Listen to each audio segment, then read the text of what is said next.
ಜಿಲ್ಲಾ ಪಂಚಾಯತ್ ಮುಖ್ಯ ಕಾರ್ಯನಿರ್ವಾಹಕ ಅಧಿಕಾರಿ ಡಾಕ್ಟರ್ ಆಕಾಶ್ ಎಸ್ ಅವರು ಗುರುವಾರ ದಿಢೀರ್ ಚಿತ್ರದುರ್ಗ ತಾಲ್ಲೂಕಿನ ಕೊಗುಂಡೆ, ಮುದ್ದಾಪುರ ಹಾಗೂ ಕಾಲ್ಗೆರೆ ಗ್ರಾಮ ಪಂಚಾಯತಿಗಳಿಗೆ ಭೇಟಿ ನೀಡಿ ವಿವಿಧ ಕಾಮಗಾರಿಗಳು ಹಾಗೂ ಆಡಳಿತಾತ್ಮಕ ಕಾರ್ಯಗಳ ಪರಿಶೀಲನೆ ನಡೆಸಿದರು.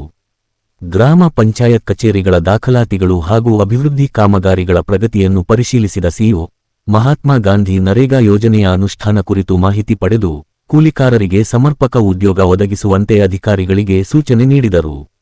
ಇದೇ ವೇಳೆ ಕರ ವಸೂಲಾತಿ ಪ್ರಗತಿ ಕುರಿತು ಮಾಹಿತಿ ಪಡೆದುಕೊಂಡ ಅವರು ಕುಡಿಯುವ ನೀರಿನ ಸಮಸ್ಯೆ ಸಾರ್ವಜನಿಕರಿಗೆ ಎದುರಾಗದಂತೆ ಮುನ್ನೆಚ್ಚರಿಕಾ ಕ್ರಮ ಕೈಗೊಳ್ಳುವಂತೆ ತಿಳಿಸಿದರು.